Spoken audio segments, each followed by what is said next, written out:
Hoje de manhã nós olhamos a motivação e fiz uma introdução geral a chamata.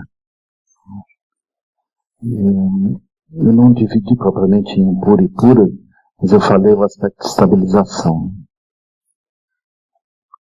Eu falei o aspecto de energia, o aspecto primordial também, no sentido de que, comparando com os ensinamentos do Zen, então não é propriamente chamata, mas nós repousamos no silêncio da natureza primordial. E junto com esse silêncio da natureza primordial tem a lucidez que acompanha, né? Então esse é o aspecto último. Isso corresponderia à mente do Buda que gera todos os ensinamentos. Agora, na medida que a gente alcança apenas parcialmente essa visão, aí pode ser interessante a gente praticar a abordagem introdutória de chamata, né? De chamata, que é a própria meditação mesmo. Então, quando nós vamos praticar isso, seria desejável que a gente praticasse nessa perspectiva a mais elevada. Se a gente não consegue, tá bem. Tá bem também. Em qualquer lugar que a gente esteja é possível seguir. Mas aí a instrução é um pouco diferente, né? Já que a gente não consegue atingir aquilo, nós vamos fazer uma outra coisa. O nosso objetivo agora vai ser estabilização. Eu posso pensar em estabilizar a mente, mas eu posso pensar em estabilizar a energia também. Então é preferível nós trabalharmos o aspecto sutil do que o aspecto grosseiro, né? Então, se eu não tiver objetos, se eu necessitar objetos separados de mim, isso seria o aspecto grosseiro. Se eu conseguir estabilizar a mente sem objetos separados de mim, isso é um aspecto sutil, é melhor. Então aqui nós vamos estabilizar a mente através dos 5 lungos, das 5 energias. Se a gente conseguir isso, está perfeito, né? Perfeito. Então, olhando, por exemplo, do elemento terra em direção ao elemento éter, isso corresponderia ao seguinte, por exemplo, a gente senta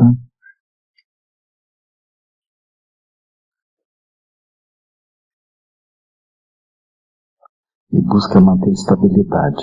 Então, a questão é estabilidade, firmeza e estabilidade. Mas a firmeza, ela é uma firmeza de estabilidade, não de rigidez.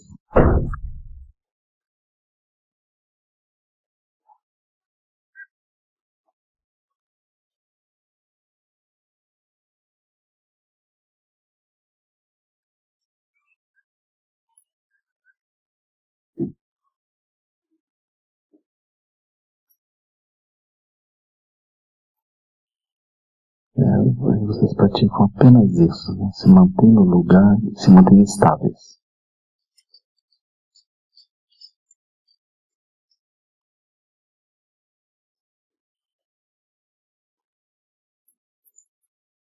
É uma instrução super simples.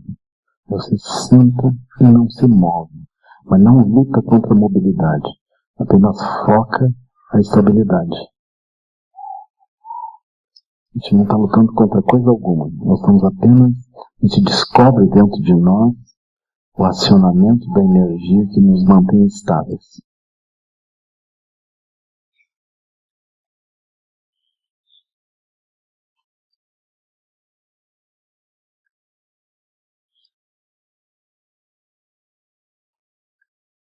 Agora vocês vejam, por que esse foco é super especial? Porque eu não preciso, por exemplo, localizar um objeto separado de mim para ficar olhando para ele. Eu localizo dentro de mim a energia que me mantém estável. Essa é a diferença. Só que quando eu vejo energia dentro de mim, eu não consigo ver uma energia em algum lugar conectada a mim. É uma energia que se manifesta em mim. Então não é um objeto separado.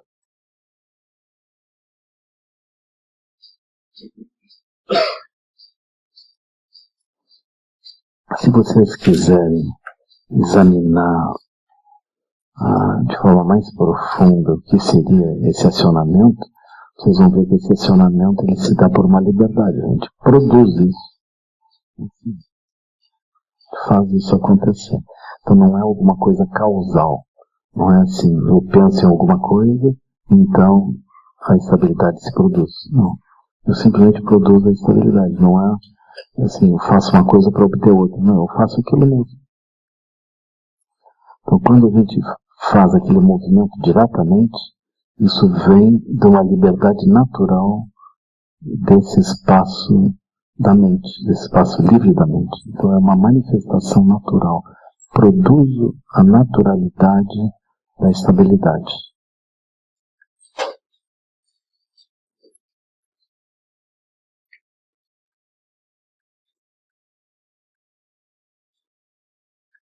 Ela tem um aspecto relaxado, porque não tem nenhum obstáculo. Eu não preciso vencer nada, não tenho que lutar nada. Eu simplesmente faço aquilo acontecer. Sinto relaxado.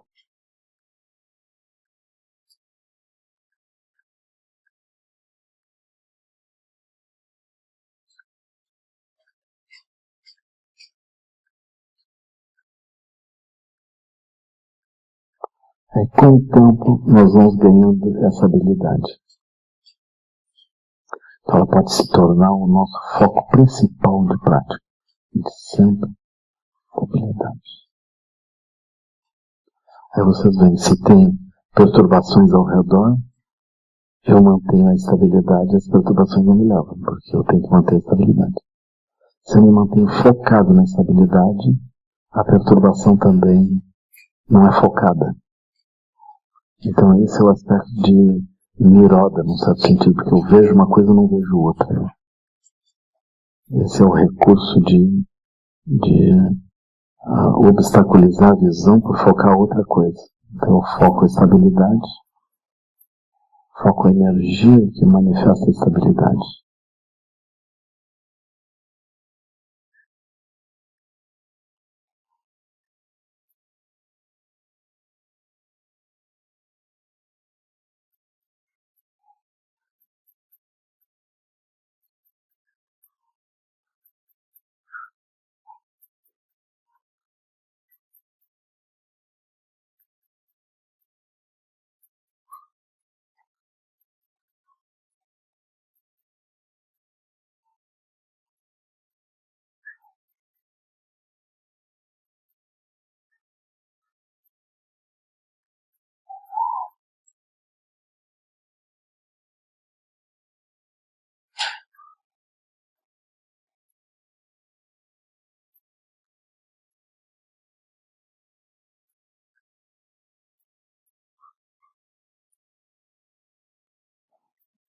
O segundo aspecto que a gente introduz é a energia correspondente. Essa estabilidade seria a energia correspondente ao elemento terra. Né? Agora a gente introduz o lung, ou seja, a ativação da energia correspondente ao elemento água. O elemento água, ele não permite tensão, ele não permite, ele flui. Onde aperta, ele cede. Ele também não permite gancho, nada enganche na água.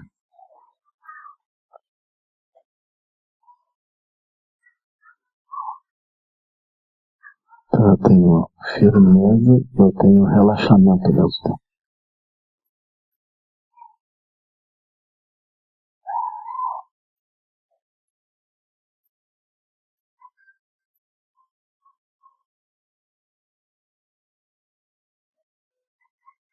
Esse relaxamento inclui a atividade da mente. Se aparecem imagens, a gente não engancha nas imagens. A gente mantém a firmeza e o relaxamento, só isso. Se a gente apenas mantém firmeza e relaxamento, a gente não engancha em nada.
Esse aspecto do lume do elemento água, ele também brota da onde? Ele não brota de algum aspecto causal. Não precisa nada causal, eu não preciso botar uma torneirinha pingando água, correndo água em algum lugar. Nada, nem lembrar da água. Só opera o aspecto da energia que sustenta sem rigidez.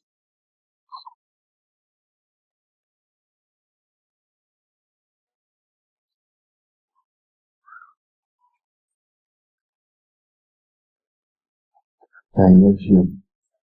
Só energia. Energia é corpo e na mente, inseparáveis. Aham. Aham. Aham. Aham. Aham.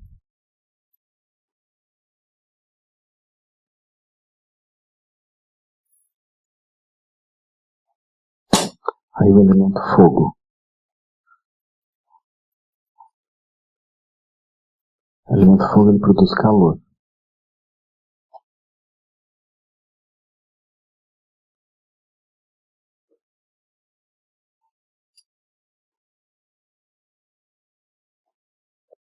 Então vocês podem observar, ele flui naturalmente por dentro do corpo. E vocês estão estáveis, fluidos, e o elemento fogo ele se move por dentro do corpo todo. Vocês podem gerar uma sensação tátil, associada a calor ou quase como um movimento mesmo.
A seguir vocês focam o elemento ar.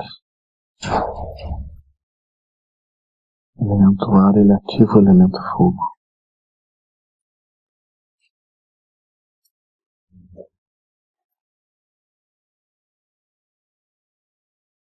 Aí vocês deixam o elemento ar fluir por dentro do corpo inteiro. A instrução do Zen também é essa, né? A respiração se dá com todo o corpo.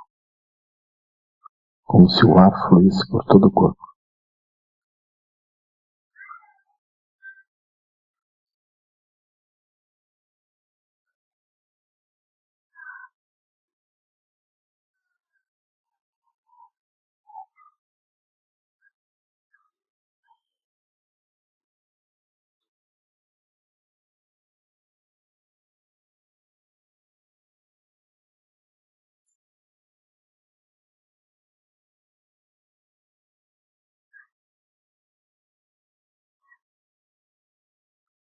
E o aspecto éter, que é o quinto elemento,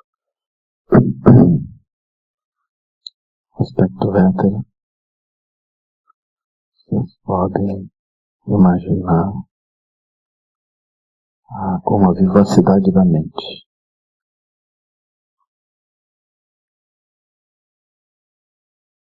O elemento de ativação da vivacidade. Em contraste, a gente poderia imaginar que a obtusidade mental, o cansaço, perda de nitidez, perda de interesse, seria o contraste em relação ao elemento éter. Então o elemento éter ele tem essa ativação, ele é leve, ele não tem objeto. Uma ativação sem objeto.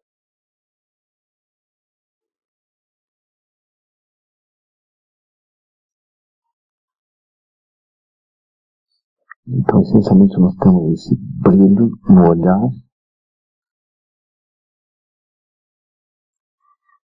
sem focar em nenhum objeto. Nós estamos focando o brilho. E nós temos o elemento ar, que vem ativado pelo elemento éter.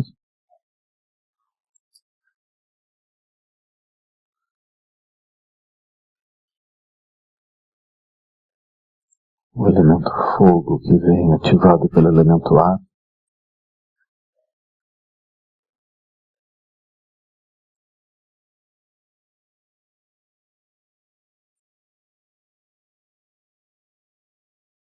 A mobilidade, que vem ativada pelo elemento fogo.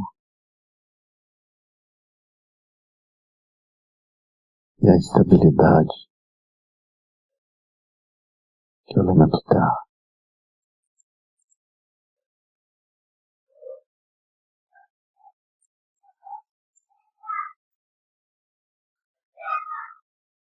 Como a mente se distrai, se vocês conseguirem focar isso estável, tá bem. Se vocês se distraírem, aí vocês usem focar um elemento, depois o outro, sempre circularmente assim. Porque aí vocês pegam essa instabilidade da mente e deixem ela andar num cercado. A gente não consegue amarrar, como Charles Rinpoche dizia, difícil amarrar o cavalo num poste.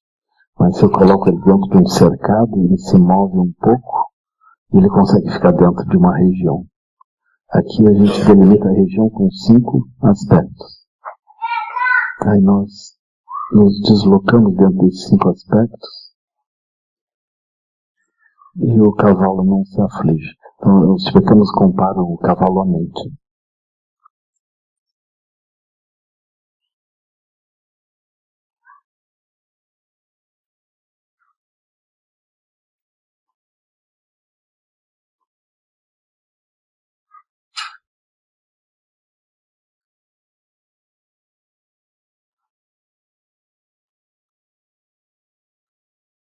Nós estamos operando com esses 5 elementos, eles estão vivos, ativos.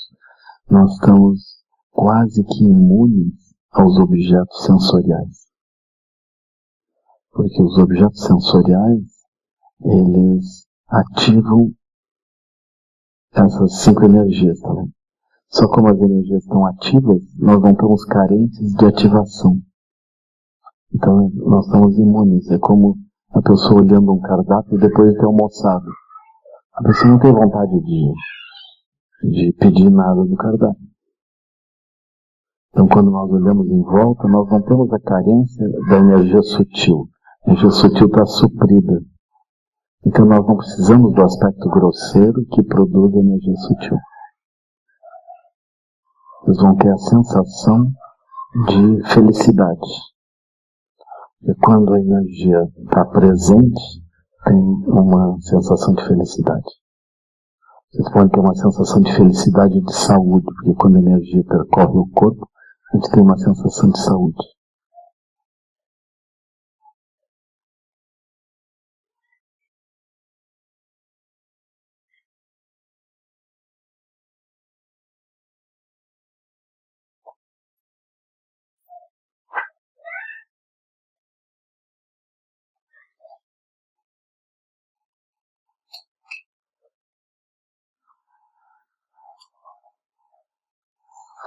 Se nós quisermos acessar o aspecto absoluto disso, nós deveríamos entender que essa energia, a fonte dessa energia é o silêncio. Ela é não causal. Aí nós passamos a contemplar o surgimento dos 5 lungs como manifestação desse aspecto primordial. Então, desse aspecto primordial, brota a intenção iluminada de Guru Rinpoche, que vai trazer benefício aos seres. Então, nessa condição livre da mente, quando nós olhamos as situações dos seres, brota compaixão, brota amor pelos seres. E brota também os meios hábeis. Nós olhamos para os seres e brota a compreensão de como desfazer os obstáculos que eles estão manifestando. Então essa forma de praticar shamatha, ela pode nos levar a acessar diretamente o aspecto primordial. Então, como eu tinha falado para vocês, cada um desses itens, ele pode nos conectar ao aspecto primordial. Então, a motivação, ela só vai ser realmente a motivação quando ela brotar do aspecto primordial. E shamatha também, ela tem essa possibilidade de brotar diretamente desse aspecto primordial.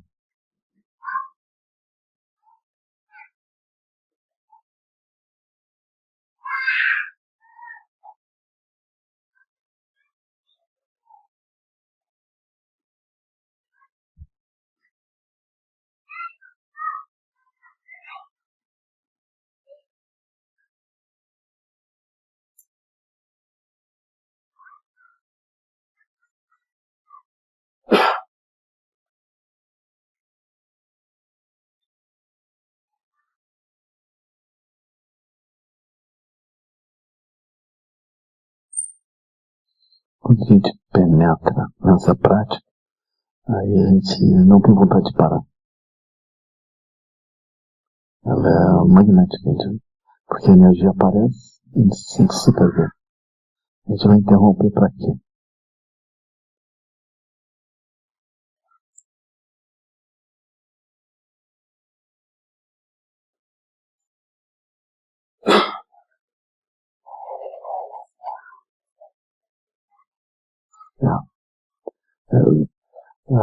Ela brota do aspecto primordial. São 5 aspectos primordiais.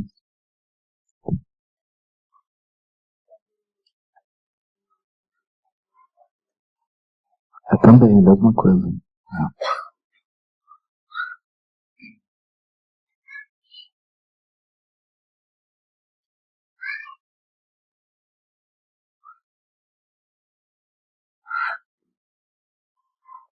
Aí, quando nós vamos aprofundando essa abordagem da energia, a gente vai perceber que a energia só tem uma origem, que é a origem primordial.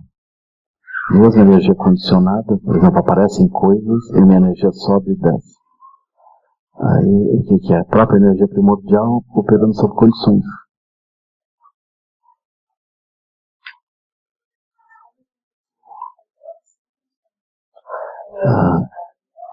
Nós estamos aqui nesse exercício, a gente está ativando sem nenhuma condição. Né? Ativar sob condições seria, por exemplo, eu vou ver um filme. Aí tem aparências e tem sons. Então, de acordo com as aparências e dos sons, minha energia sobe e desce. Né?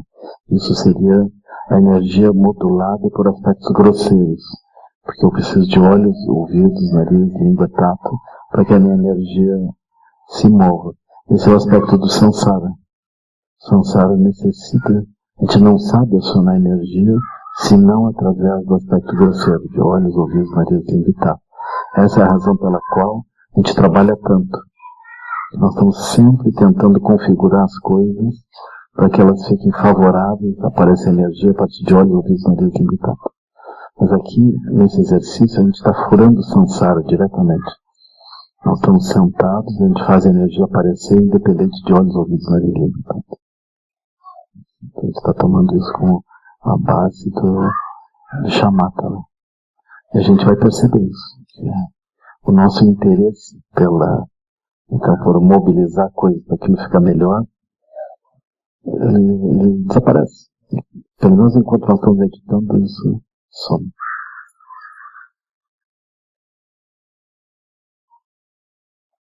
E na medida em que nós vamos praticando mais, pode surgir a sensação de que a gente poderia ficar indefinidamente. Porque é muito satisfatório.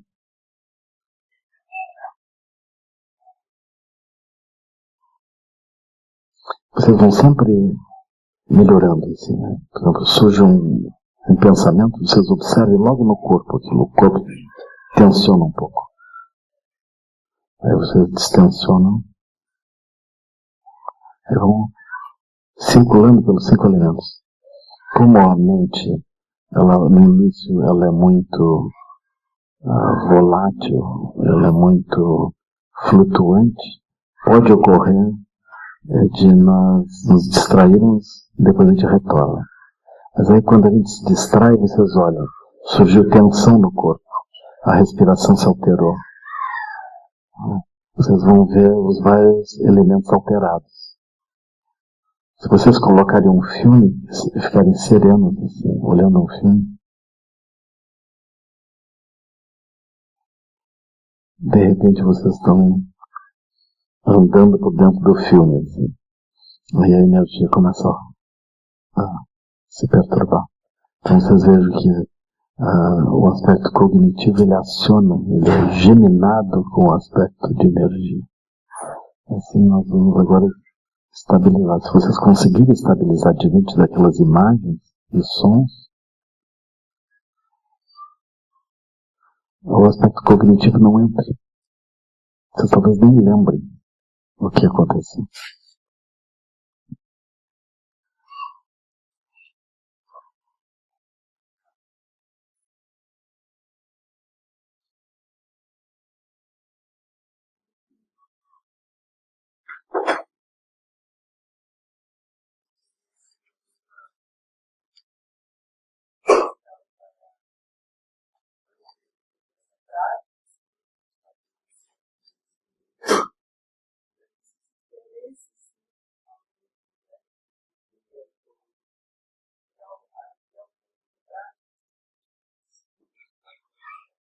Uhum. Isso seria a própria prática. A gente pode, aí, por exemplo, se levantar e caminhar com calma. Dar uma volta na quadra. A gente pode dirigir assim. A gente pode lavar louça assim. Aí a gente começa a fazer coisas. A gente pode namorar assim. Outra pessoa diz, você está um pouco estranho. Não, estou bem. Estou bem. Estou um pouco estranho.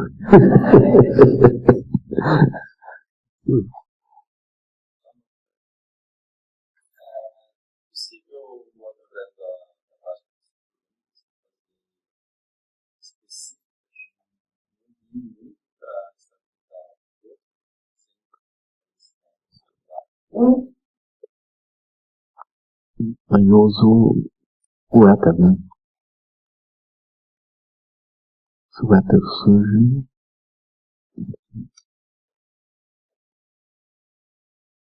ele termina gerando todos os outros.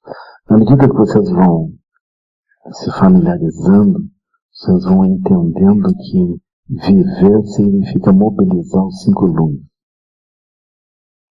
A vida dentro de Samsara significa fazer pulsar os 5 lumes dentro do corpo. E o corpo como veículo para o contato grosseiro da mente. Então, o corpo ele se torna um veículo para nós, através de olhos, ouvidos, nariz, língua e tato, nós estimularmos a mente. Então a gente vai operando através dos olhos, ouvidos, nariz, língua e tato, os objetos mobilizam a energia e mobilizam o aspecto cognitivo. Então a mente é acionada através dos 5 sentidos. Esse é o Samsara. Ainda assim, mesmo que a gente esteja numa condição de operar com os sentidos para estimular a mente, nós vamos perceber que a mente também é livre. A gente pode parar e esvoaçar em regiões que não tenham propriamente um aspecto tangível. E a gente também pode parar e mobilizar a energia de modo primordial, sem a necessidade de nenhum objeto ao redor. Essa é a natureza da mente. A mente pode operar condicionada e pode operar de modo primordial. Nós estamos constantemente treinados e demandados para operar de modo condicionado, dependendo de olhos, ouvidos, nariz, língua e tato.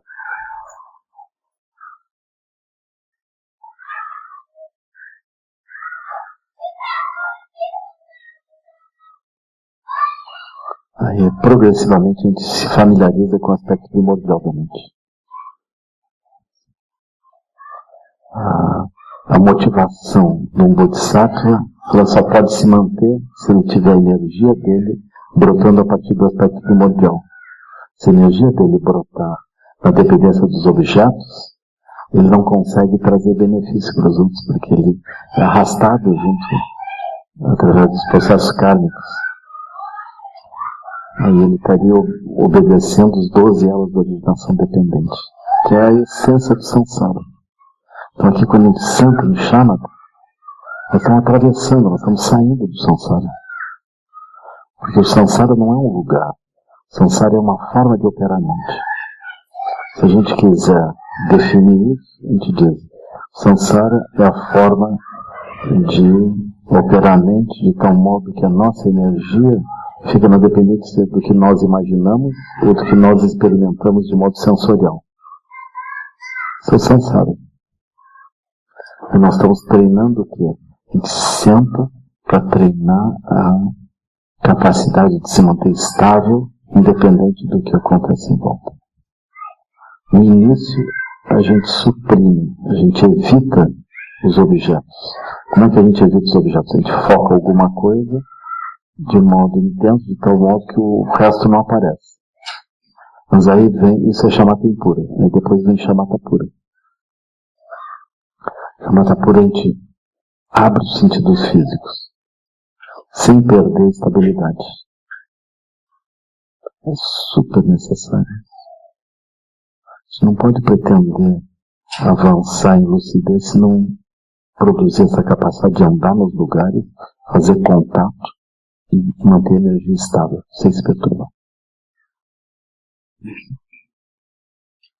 Na medida que a gente vai avançando, nós vamos nos alegrando com isso. A gente vai descobrindo que a gente pode chegar nos piores lugares sem se perturbar.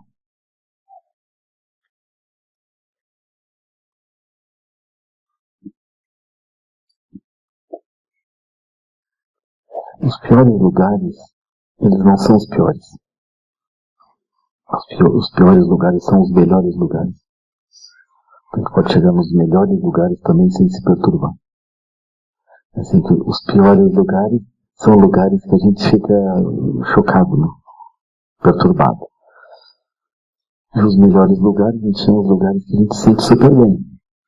Só que os lugares que a gente se sente super bem, de modo kármico, eles são mais perturbadores, na verdade, do que os lugares que a gente se sente mal.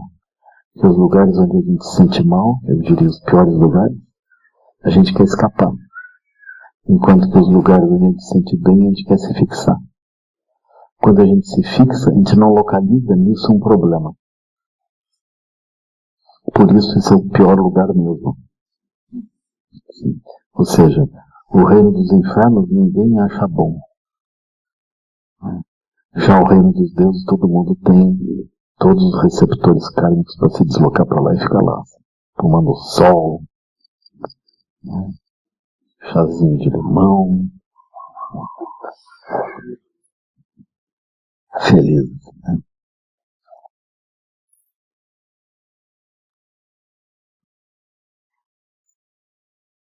Então, a minha sugestão é assim: pratique regularmente, no mínimo meia hora por dia. Nossa. Se ele faz meia hora, ele pode fazer 35 minutos. Não, tá, meia hora por dia tá super bom. 20 minutos, tá bom. Naturalmente, praticantes como vocês, assim, no mínimo uma hora. Né? Assim. Vocês vão fazer o quê no restante do dia? São coisas inúteis. Meia hora a mais, meia hora a menos.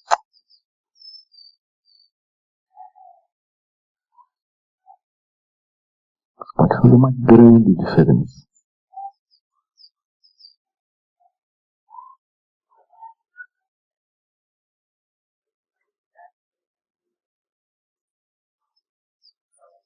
Esse é o pior lugar. Mas não é o verdadeiramente pior lugar.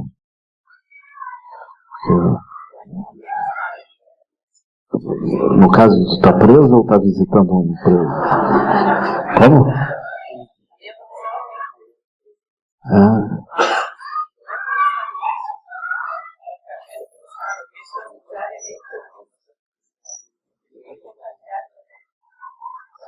Eu acho que seria super bonito, hein? Aí tu medita antes, aí quando tu entra serena. Assim. As portas, e tu serena. Aí eles gritam, e tu serena. Vai ser promovida diretora do presídio. Precisa isso, né? Aí vem uma situação horrível. Tu tá serena, toma a melhor decisão. Isso é super útil em qualquer lugar. Naturalmente, os infernos têm uma semelhança com as prisões. As prisões têm uma semelhança com os infernos, né? Ninguém é jogado numa prisão para a pessoa se sentir bem, né? Então, exceto algumas prisões. Mas, em princípio, a pessoa está ali porque aquilo é para a pessoa. Tem alguma restrição, tem um ambiente onde ela pode refletir melhor sobre as coisas, né? Mas eu acho importante que a gente tenha uma compreensão de que as pessoas que estão dentro da prisão, elas também podem aproveitar de uma forma interessante esse tempo, né? Eu volto e meio, eu converso com um praticante que tem num outro país. Aí, às vezes ele vai para a enfermaria, aí de lá ele dá um jeito assim de acessar o Skype e me chama. Aí a gente conversa, eu fico dando instruções de meditação para ele. Agora eu mandei 3 livros para ele. Mandei o Lótus Branco, mandei o Ornamento Precioso, a Liberação do Gampopa e mais o Buda Dharma. Ele tem tempo, né? Vamos pensar assim, né? Ele pode estudar. Ele está praticando, está ótimo. Assim. De repente vai dar uma luz no telhado da prisão, ele vai sair flutuando. Assim. Vai ser bonito. Ele vai para o pátio, ele começa a flutuar e vai embora. Assim. Num arco-íris. É super bonito. Ele está lá, assim. Eu não vou dizer que eu tenho inveja dele, não. Às vezes eu fico pensando que se eu fosse preso, eu estava melhor. É que eu estou preso e andando de um lado para o outro. E ele está assim, está estável. Estou bem feliz, assim. Então a gente pode pensar, aquelas pessoas ali dentro, elas poderiam fazer outras coisas, né? Se a gente pensar isso, a nossa visão deles já melhora, né?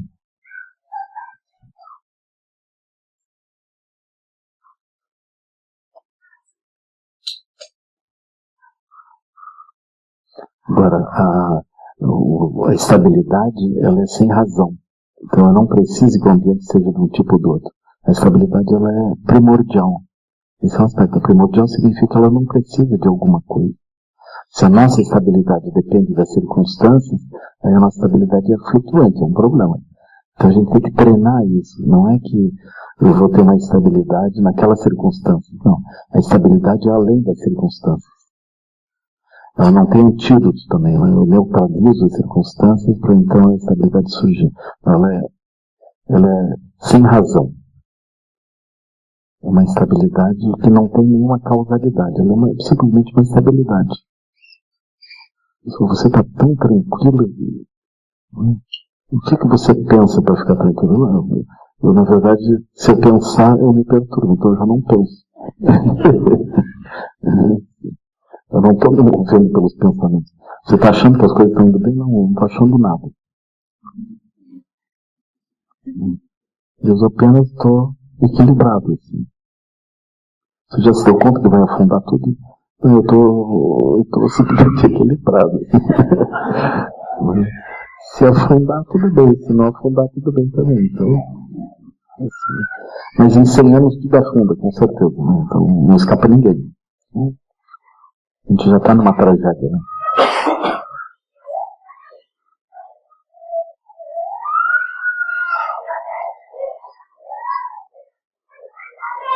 A gente precisa se familiarizar com esse espaço livre.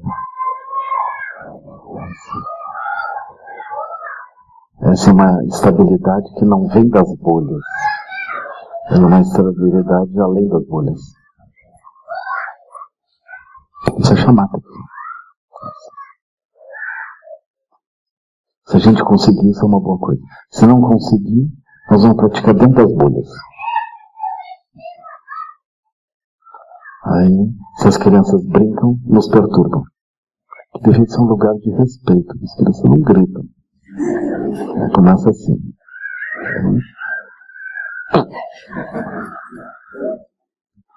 Eu acho que tem um pouco de vento. Assim, né? Obrigado. Eu acho que tem um pouco de vento. Se não tivesse tanto vento, a gente meditava melhor. Aí começa, né? Não tem fim. Essa almofada está um pouco baixa. Aí não tem solução. Então o processo causal é desse tipo. É infinito. Não tem solução. Aí o Buda vai chamar isso de insatisfatoriedade. Insatisfatoriedade. A gente não tem um ponto onde, enfim, a gente possa dizer que nós estamos bem. Sempre tem alguma coisa que a gente vai reclamar, né? Hoje nós não temos nenhuma reclamação, amanhã as reclamações começam. Aquilo vai indo assim.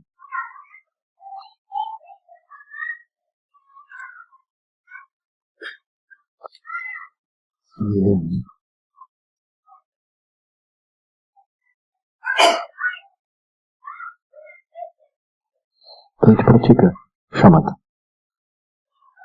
É muito bom. É uma grande coisa. Se vocês não conseguem acessar esse aspecto primordial, ou seja, a meditação independente das circunstâncias, aí é melhor preparar uma sala serena, botar um incensozinho, ter um lugar silencioso, uma almofada direita, tudo arrumado, né, limpo, para os ácaros não meditarem ali junto também. Assim, uma coisa direita, né? Umas fotografias que conduzam a alguma coisa mais elevada. Monta um altar, faz oferendas, faz prostrações, fecha a porta, medita no horário que as crianças estão na aula. E assim.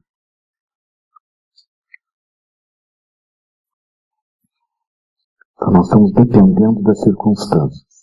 Tá bem? Como é possível? Funciona.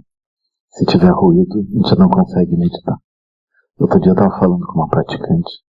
Ela reclamava de todo tipo de ruído, até dos pássaros.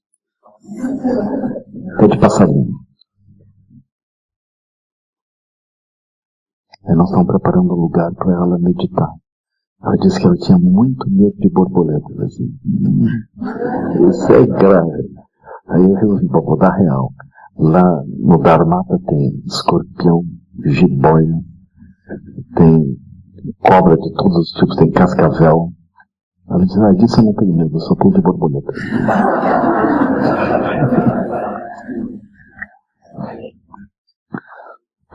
Aí eu pensei, agora eu vou dar real. Ela vai passar mal, vai desistir de tudo.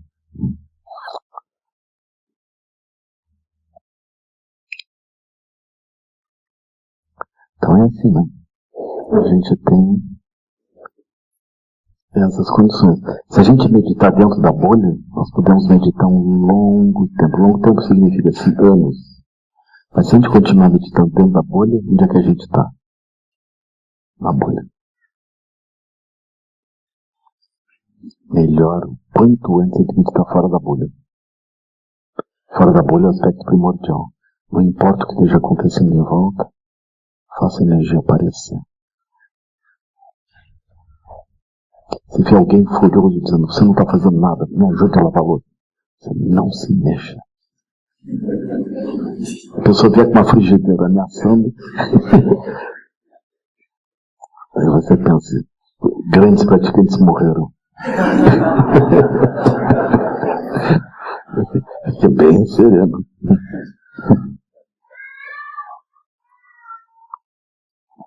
Você só se mexa dali para abrir o jornal. Para olhar assim como é que foi o jogo ontem. Mantém uma firmeza de propósito, né?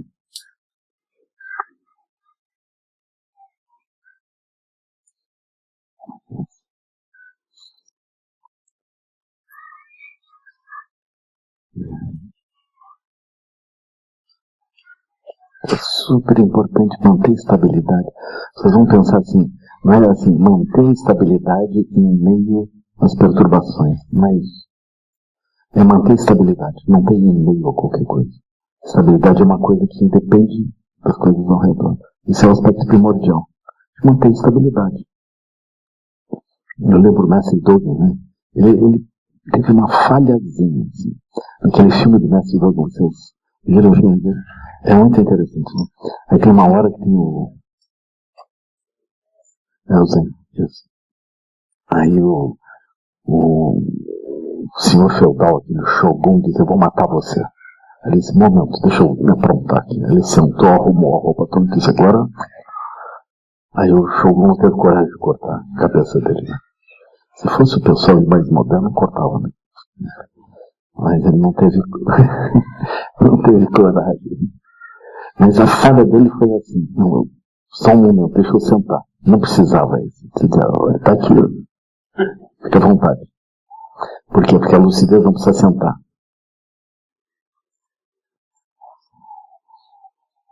Aí, o jeito que morrer tá bem morto.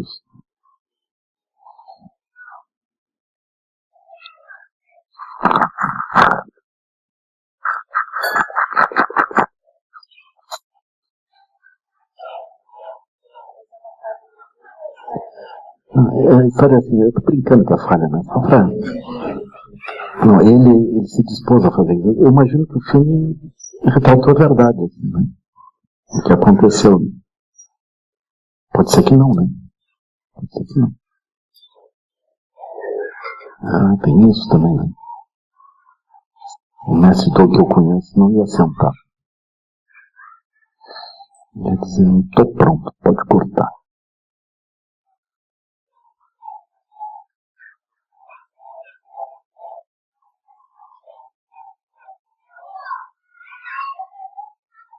Aí vocês vejam, as circunstâncias do ambiente, elas terminam reforçando a nossa capacidade, né? Porque a gente se perturba, aí de novo a gente faz a prática. Assim, com o tempo, nós vamos ter essa segurança de que a prática, ela ultrapassa as bolhas. É a realidade. Eu acho super importante entender que nós não vamos praticar shamatha sob condições. Nós vamos praticar shamatha independente das condições. Isso é a prática como nós fazemos com os 5 lumes.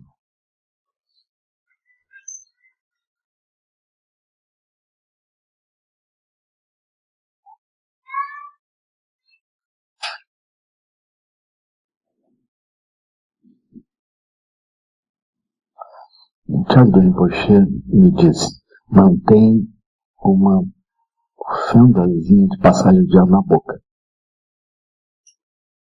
Mantém a boca levemente entreaberta, os lábios entreabertos. Eu no Zen eu tinha aprendido a manter os lábios fortemente cerrados, né? E eles até usam uma coisa meio assim, cara de mal, assim.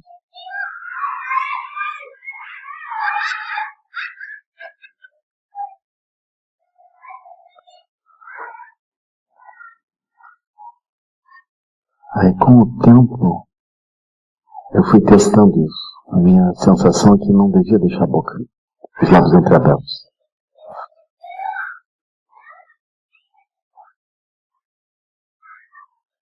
Aí eu vi que fica mais suave. A respiração toda fica mais suave se ela é parcialmente pelo nariz, parcialmente pela boca. Aí como eu era um chato na época, eu devo continuar, imagino, né? Mas aí perguntei pro Rinpoche, puxa, quanto por cento pela boca e quanto por cento pelo nariz? Vocês imaginem como incomodava, né? Se tivesse um aluno assim, eu perdia a paciência. Como? Aí o Rinpoche deu uma olhada pra mim assim, eu pensei, não precisava ter perguntado.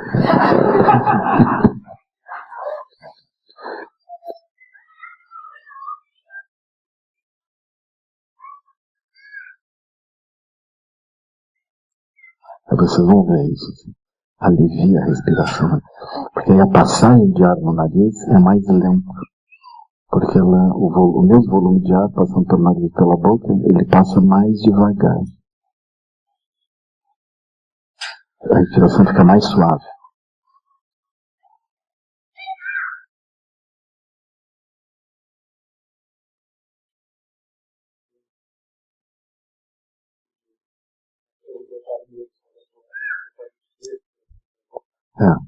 Aí põe a ponta da língua e o ar passa pelo lado da língua. Né? Só a ponta. Atrás dos dentes e incisivo superior. Se a pessoa meditar muito, como tem essa pressão da língua, os dedos. A gente já viu grandes praticantes que têm os dentes do Brasil. Isso eu não tenho certeza disso. Eu acho que a pessoa deve ter um aparelho para conter os dentes.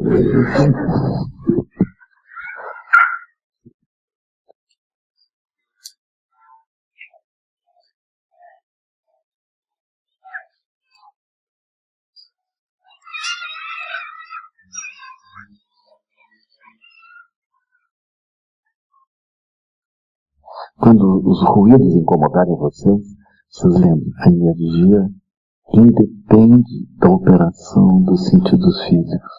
Isso é a prática primordial. Então, tanto faz o que esteja acontecendo. Ela não vem disso. Não tem que ficar esperando que as condições sejam perfeitas. Na verdade, nós estamos treinando para poder ter lucidez em qualquer circunstância.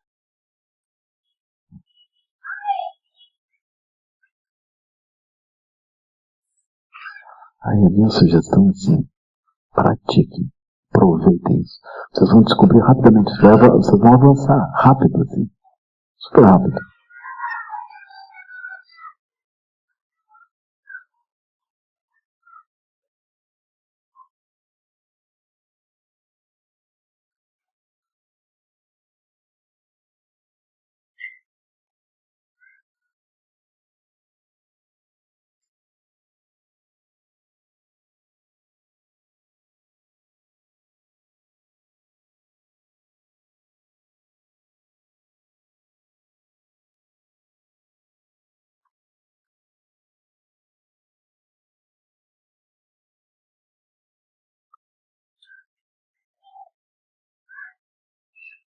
Um sinal que as coisas vão bem, é assim, quando vocês terminam a prática,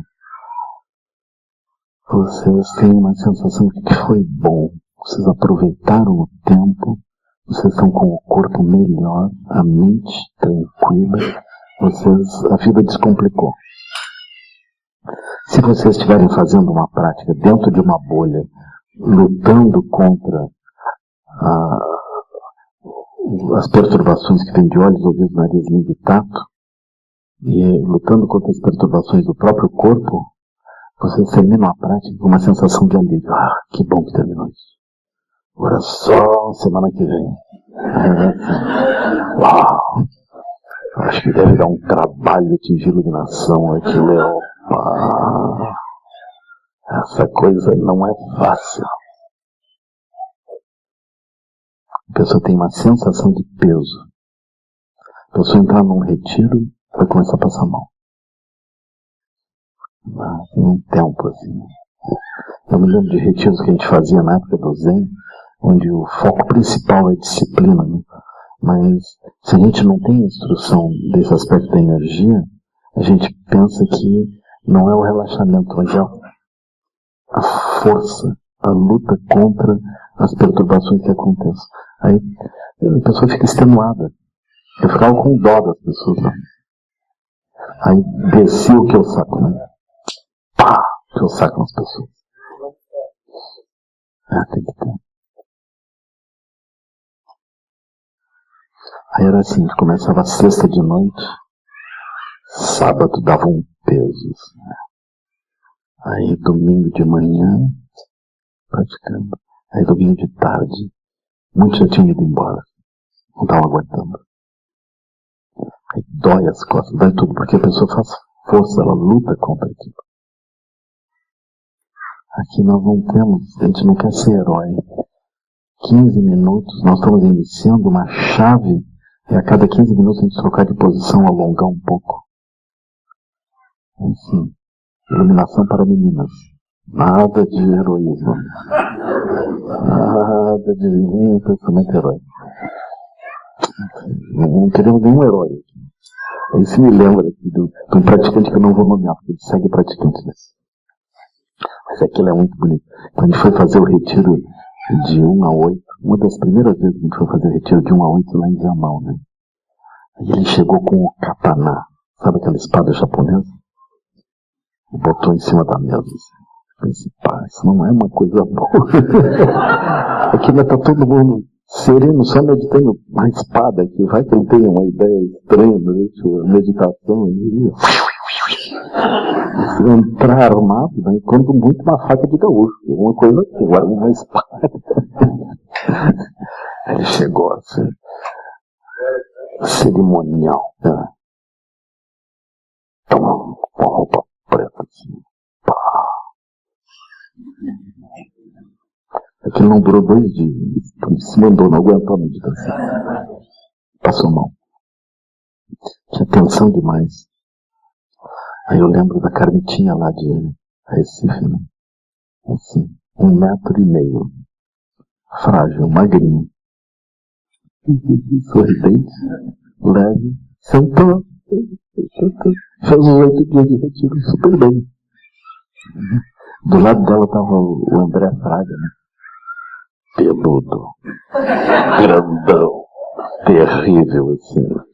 O André Vajra, a gente chamava André Vajra. Sentado lá dela.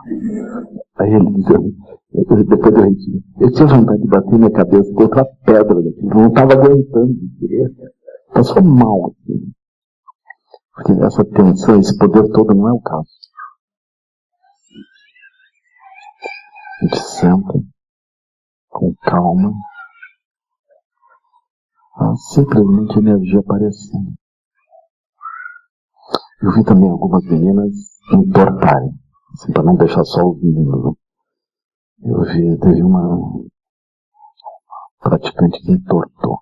Ela tentou ser heroína, assim, não se moveu. Aquilo começou a fisgar, ela continuou, fisgou, daqui a pouco dali ela saiu na horizontal. Eu duro. Aí não tinha osteopata que arrumasse. Tu não estava lá, né? Eu acho que talvez tu arrumado. Mas ela, depois tomei infiltração, injeção, massagem, não sei quanto. Levou anos para passar isso. Eu considero que isso é um karma, não. A pessoa sentou, o karma desceu. Uma coisa meio única, assim.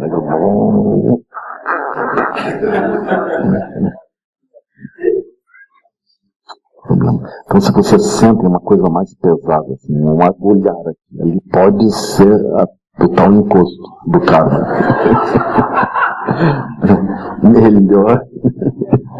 Melhor assim. Aí vocês param, dão uma relaxada, porque nenhum encosto, nenhum médium relaxa. Relaxou, o encosto vai. O encosto é sério.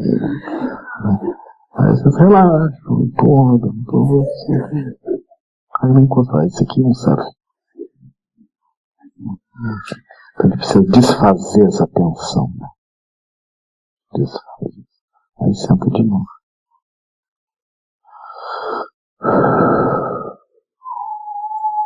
Muito bom. Aí o Zen tem isso também. Mas vocês imaginem assim, mosteiro, homens, né? Como é que faz? Aquilo é testosterona demais. Né? Aí tem instruções. Oscila pra cá e pra cá. Oscila pra frente e pra trás. Tudo regrado, né? Aí com a amplitude vai se reduzindo até que tu fica na posição. Respira. Uma coisa. Isso vai atingir iluminação rápida. É muita energia. Não precisa. Melhor meditação para meninas. Calma. Primordial. Se manter na posição. Não precisa nada heróico. Você pegar uma espada e lutar contra o Sansara. Te senta com calma. Só isso.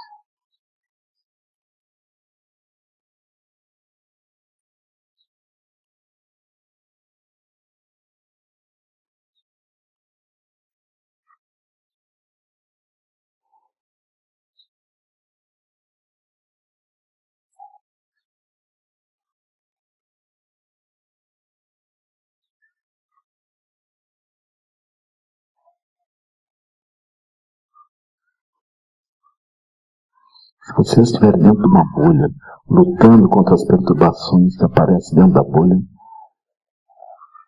eu não sei quanto tempo vocês vão ficar. É impossível estimar o tempo. Porque vocês só vão meditar de fato quando saírem da bolha. Mas vamos pensar, o caminho mais fácil de sair da bolha talvez seja sentar em meditação dentro da bolha. Mas se não, vocês não saírem da bolha,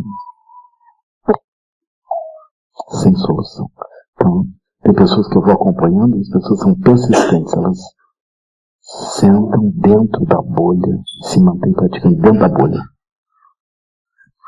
O que acontece? A mente oscila, o corpo cansa, mas a pessoa não desiste, segue praticando. Eu acho maravilhoso isso. Eu rezo que um dia a bolha cesse. A pessoa consiga sentar sem ficar na dependência das circunstâncias. Aí a pessoa me diz, Lama, eu tenho tais experiências kármicas. Elas retornam e retornam e retornam e retornam. Eu luto contra as experiências kármicas, mas elas seguem aparecendo. A pessoa está dentro da bolha. Ela pensa assim, eu tenho um karma. Não é isso. O karma é a identidade dentro da bolha. Senta independente da bolha, faz aparecer energia de modo primordial. O karma não está ali, pessoal. Aquilo foi. Atingir a liberação dentro da bolha é contraditório. Ou a pessoa está fora da bolha e pode atingir então a liberação da bolha. Mas liberar a bolha não é para dentro da bolha. Se a pessoa está com a mente confusa, aquilo nunca ela vai ser liberada, porque a mente da bolha é a mente confusa, é a operação comum da mente.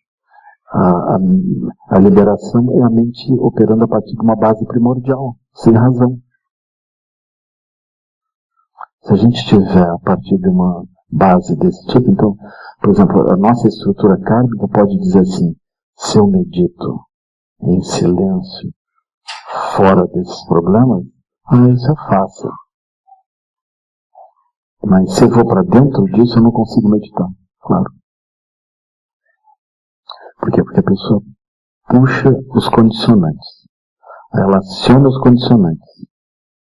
Aí ela quer ter a condição de estar com o corpo seco dentro da piscina. Aí não dá. Não tem como. Por quê? Porque a mente é livre. Ela pode operar daquele modo. Ela opera daquele modo. Agora, eu quero operar daquele modo ao mesmo tempo de um modo que não seja aquele modo. Aí como é que vai ser isso? Não tem solução. Mas a pessoa, karmicamente, ela não quer abandonar a solidez daquela bolha. Ela não quer abandonar aquilo. Por exemplo, teve alguém que brigou com a pessoa dentro de um ambiente. A pessoa disse, eu não perdoo. Eu não vou liberar isso. A pessoa quer ter estabilidade dentro de um lugar onde ela não está perdoando e está fixada em coisa. Aí não tem solução, porque a pessoa está liberada e está fixada. É simples. Então, por exemplo, se a pessoa está no bloco 0, ela pode meditar, mas ela vai ter essas recaídas. Por quê? Porque ela quer resultados dentro de um mundo convencional. Então ela medita para obter resultados dentro do mundo convencional. Aí ela vai ter sempre problemas.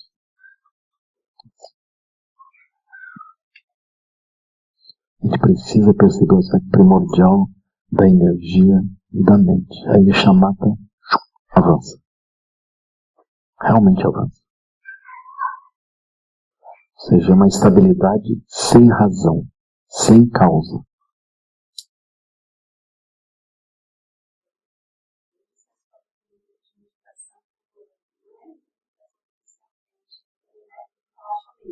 Uhum.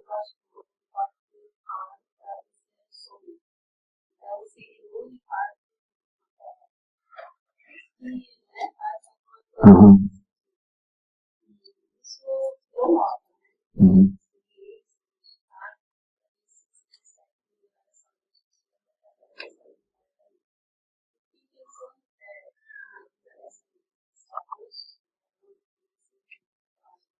Uhum.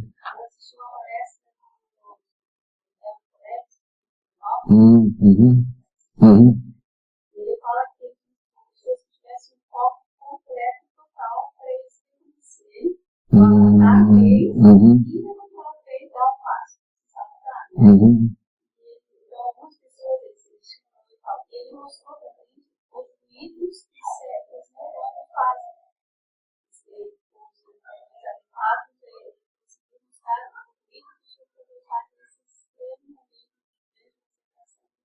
A meditação.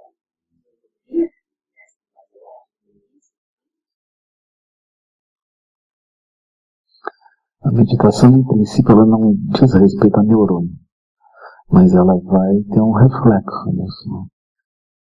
Porque os neurônios, eles estão operando a conexão dos objetos tangíveis com a operação da mente. Né? E a meditação, ela é um estado que não precisa do cérebro. Ele é não causal. Mas, naturalmente, quando a pessoa ela medita, ele vai ter um reflexo sobre o funcionamento das conexões que nos permite acessar os órgãos físicos. Né?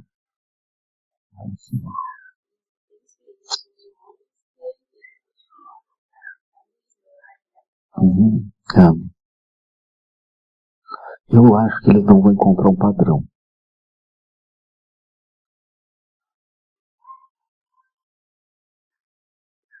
Porque o aspecto da meditação fora da bolha, ele é incorpóreo.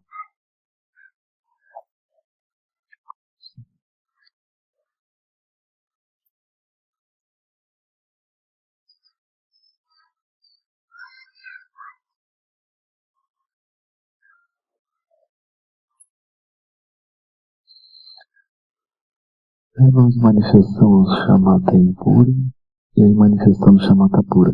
Chamata pura é esse exercício extraordinário.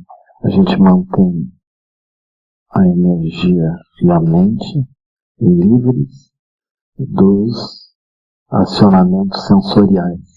Mas a gente não corta o acionamento sensorial. A gente permite que ele opere e permite até mesmo a lembrança dos acionamentos. Mas a gente não se fixa. A gente opera a energia e a mente a partir do aspecto primordial. Mas o aspecto primordial não é afetado pelo aspecto causal. Então a mente ganha uma plasticidade de operar em dois níveis simultaneamente. Ela mantém o aspecto primordial e se permite operar o aspecto causal.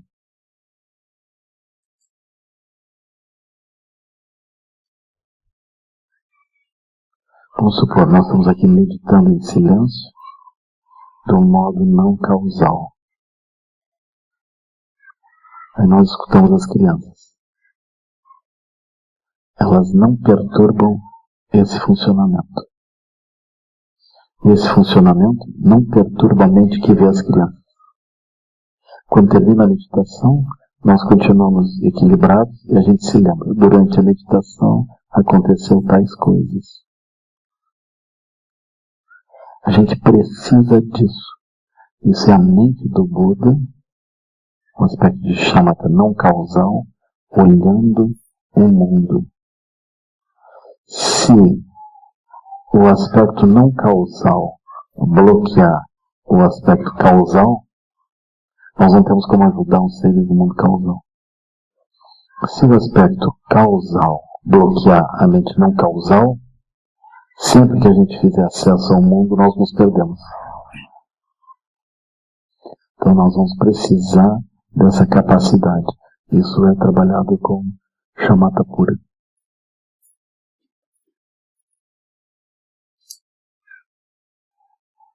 Vocês podem testar aqui.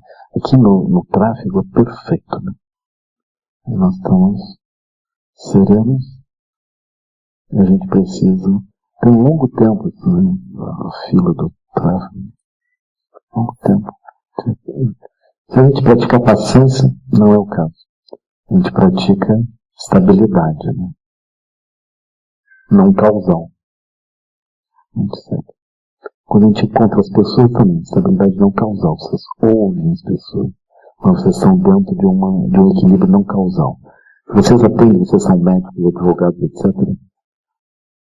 Vocês estão num equilíbrio não causal, ouvindo as histórias, sem se impacientar, e vocês vão seguindo aquilo. Mas vocês não têm energia, né?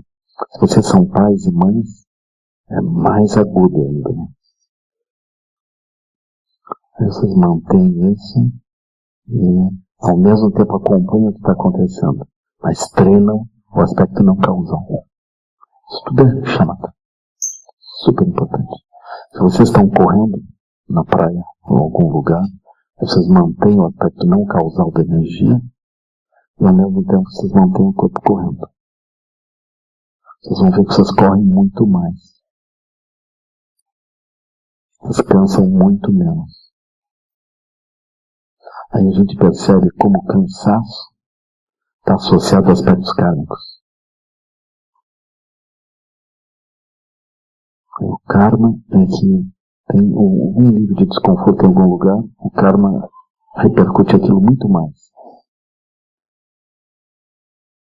Mesmo se vocês estão fazendo, por exemplo, alongamento, estão vendo flexibilidade do corpo. A limitação do corpo, ela vem karmicamente. Se vocês estiverem num espaço livre da mente, aí vocês olham para a rigidez do corpo e o corpo não é mais tão rígido. Aí vocês dialogam com o corpo cede.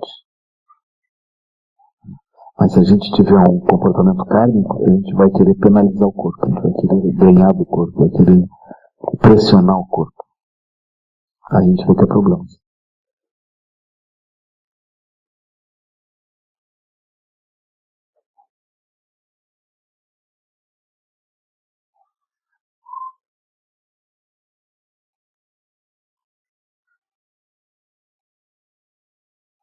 Agora avançando em shamatha pura e pura, nós vamos acessar Metta Bhavana.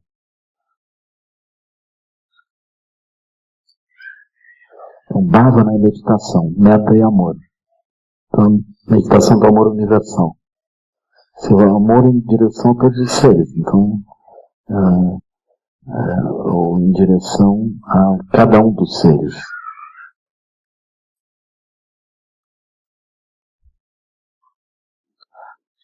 Aqui já é o exercício de nós ultrapassarmos o lodo e a água.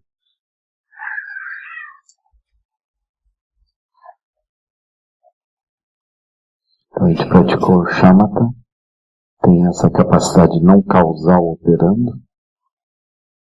Agora nós olhamos para os seres. Vocês podem tomar seres com os quais, em princípio, vocês têm dificuldades kármicas dentro de bolhas de realidade. Né? Aí surge o lodo e surge a água, o sofrimento, as lágrimas. E aí nós vamos dizer que esse ser seja feliz, que ele encontre as causas da felicidade, supere o sofrimento e as causas do sofrimento. A gente só consegue dizer isso porque nós temos uma base não causal fora da bolha. Se a gente for uma pessoa séria dentro da bolha, eu nunca vou dizer isso. Imagina pegar aquela pessoa e dizer que seja feliz. Depois de tudo que aconteceu, ainda seja feliz? Ah, de jeito nenhum. Eu acho que as sentenças judiciais todas deveriam ser assim. No final, deve dizer que o condenado seja feliz, encontre as causas da felicidade, supere o sofrimento, as causas do sofrimento. Coisa assim.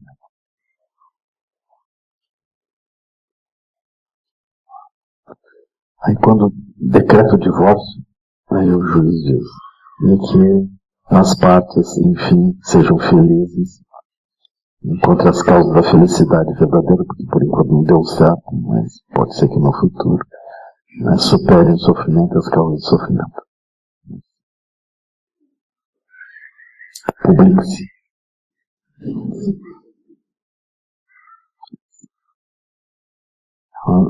Chama-te é super importante.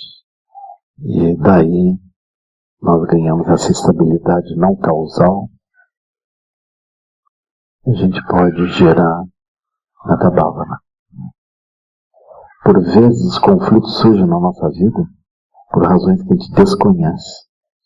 Mas os conflitos surgindo, a gente às vezes precisa 20 anos para se livrar de uma coisa dessas e poder dizer que ele seja feliz, enfim.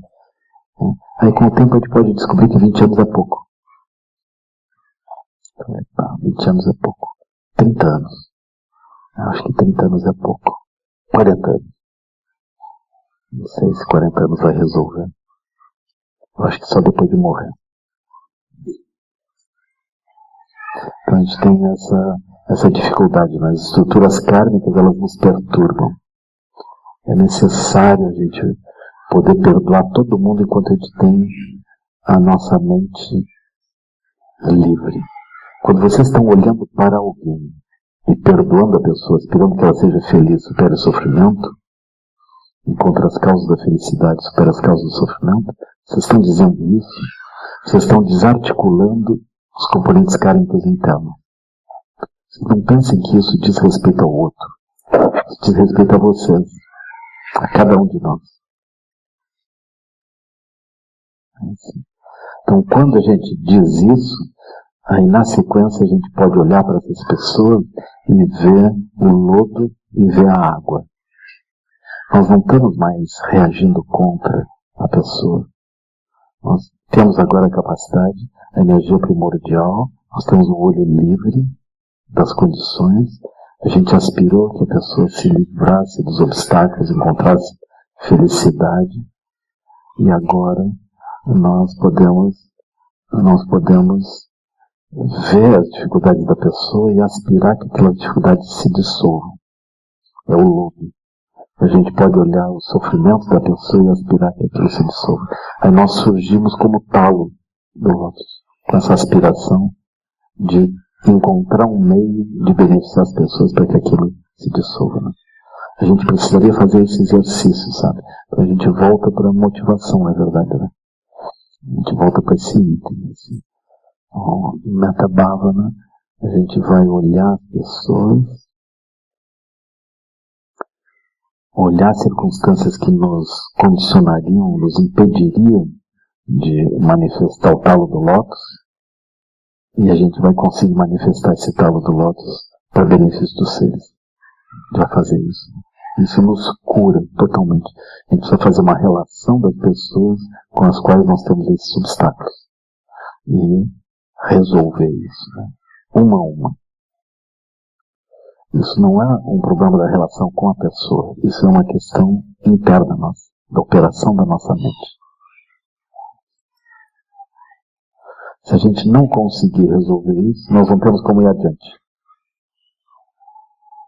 Por quê? Porque nós vamos considerar esses aspectos como sólidos. Se a gente considerar aspectos condicionados, kármicos, como sólidos, a gente não tem como ultrapassar o samsara. A gente não tem como ultrapassar a bolha. Não tem como. Então, Metta Bhavana é completamente necessário. Do mesmo modo que a motivação chamata impura, chamata pura. A palavra não é completamente necessária. Se a gente não consegue divisão com aquela pessoa, não tem um jeito. Aí a gente pega os 240 itens. Vamos pegar um método. Assim. Eu não consigo por quê? Por causa do orgulho? Ou por causa da inveja? Ou por desejo apego? Ou por ignorância? Ou por carência? Ou por raiva? Ou por medo? Então a gente vê a nossa natureza livre, eu manifesto através da raiva e do medo. Mas eu não preciso manifestar raiva e medo. Eu penso que a raiva e medo vem de um aspecto causal. Mas não é um aspecto causal. Por quê? Porque eu posso manifestar raiva e medo, mas eu posso também não manifestar. Então, quando nós estamos praticando shamatha impura, depois shamatha pura,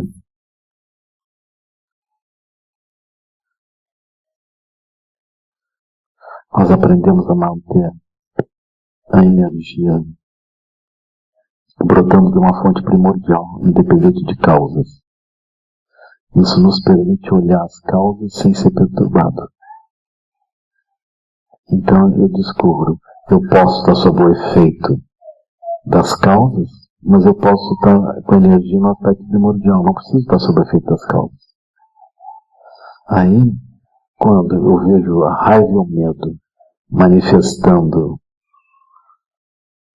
o referencial para a operação da minha mente, da minha energia, eu digo, sim, esse é o processo causal. Eu posso operar desse modo, ou posso operar do aspecto não causal. Aí a gente remove a raiva e o medo. Aí eu não vou olhar aquela pessoa a partir de raiva e medo. Por vezes, o nosso hábito de raiva e medo ele é tão longo que a gente não consegue fazer de outro modo. Então a raiva e o medo segue. Mas, se a gente treinou a meditação, aquilo acontece de fato. É quando, algumas vezes a gente vê, eu reencontrei o torturador, eu não tinha nenhuma raiva. Não tinha nada. Volta e meia a gente vê esses relatos. Não tinha nenhuma raiva.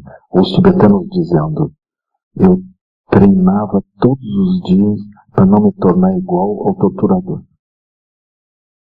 Eu rezava por ele, pela família dele. A pior coisa que pode acontecer para nós é o torturador implantar um chip de sofrimento dentro de nós que vem como se fosse força, vem pela raiva e pelo medo. Aí está implantada a estrutura kármica que segue operando e impedindo o nosso avanço. Então a gente vai ali e olha isso. Se eu digo, olha, não tenho nem orgulho, nem inveja, nem desejo, apego, nem ignorância, nem carência, nem raiva, nem medo. Mas você mataria aquela pessoa? Sem raiva. Mas devagar. Assim, apertando bem. Tá, tudo bem. E você roubaria, praticaria sexo impróprio, mentiria, falaria inutilmente, etc. Aí a pessoa, de algum jeito, a pessoa está ali, né? Ela está justificando alguma ação não virtuosa. Então aqui é um quadro das más ações. Assim, 240 más ações. Se não é 10 mandamentos, não chega, pessoal, como vocês têm visto.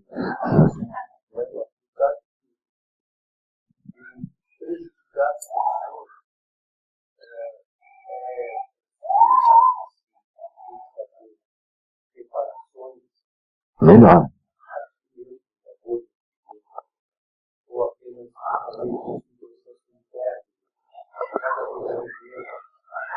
É melhor o processo interno.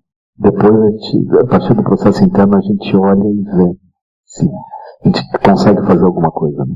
Porque às vezes é até pior. Aí depende um pouco, né? E dependendo de quem for, se a gente chegar e dizer, eu me prejudiquei muito, A pessoa, sim, me prejudicou, por isso a minha vida é horrível. Aí piora tudo, entende? Aí tem que olhar como que isso se dá. Aí tu dá uma boa razão para a pessoa se sentir muito pior.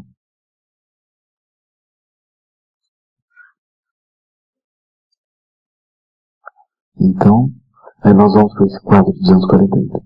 Eventualmente nós associamos o mantra de Prajnaparamita a isso. Né? A gente está fixado em matar o outro na raiva. A gente diz, Om Gate Gate Paragate Parasangate Putsuha Om Gate Gate Paragate. 1.250.000 vezes depois, aquilo...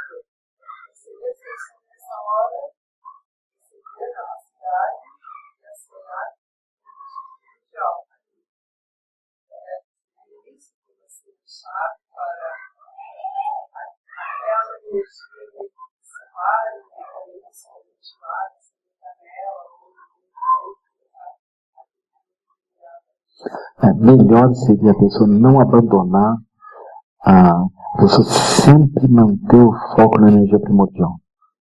Se manter sempre. Aí ela anda dentro das bolhas de realidade, mas sem perder esse foco. Aí isso está funcionando normalmente. Esse é o melhor.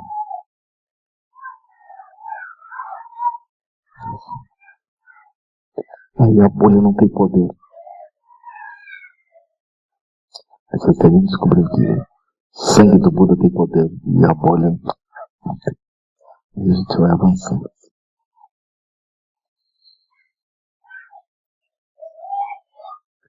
Então a gente pratica Metta Bhavana.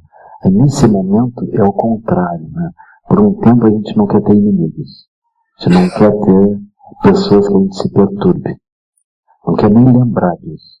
Agora nesse momento com Metta Bhavana a gente deveria lembrar as pessoas. Eu considero isso super importante até mesmo para manter a própria vida. Por quê? Porque se a gente tiver algumas pessoas com as quais nós temos sentimentos negativos, cada vez que a nossa mente passa por ali, nós temos um reflexo interno, surge uma energia perturbada operando dentro do nosso corpo. É como se a gente tivesse um elemento tóxico dentro do corpo no aspecto sutil. Esse aspecto tóxico dentro do corpo no aspecto sutil, ele tem uma contrapartida no aspecto grosseiro, que é o corpo físico mesmo. Se a gente tiver uma meia dúzia de inimigos, isso já pode ser fatal. Isso já pode ser um problema. Assim. Então é melhor que a gente esteja limpo. Assim. A gente não tem nenhum lugar que a gente olhe, que o nosso corpo se sente impactado pelo fato de que o aspecto sutil ele vai manifestar emoções perturbadoras e energias. A gente não vai escapar disso. Então é muito importante que a gente tenha essa prática consistente de shamatha a partir do aspecto primordial e que a gente consiga manifestar isso dentro das múltiplas bolhas que a gente se move e na conexão com os seres. Aí nós limpamos esse aspecto interno. Aí com o tempo as próprias relações elas vão se alterando.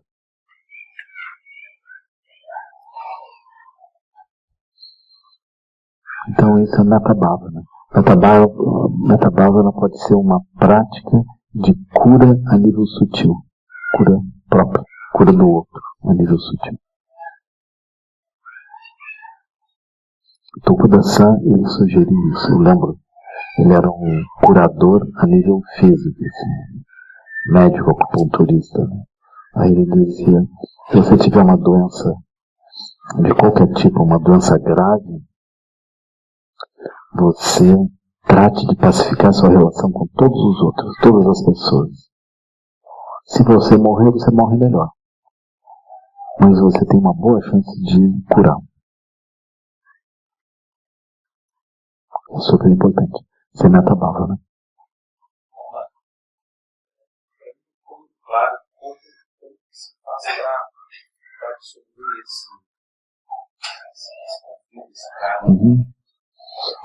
Durante a meditação, você faz isso? O processo é assim.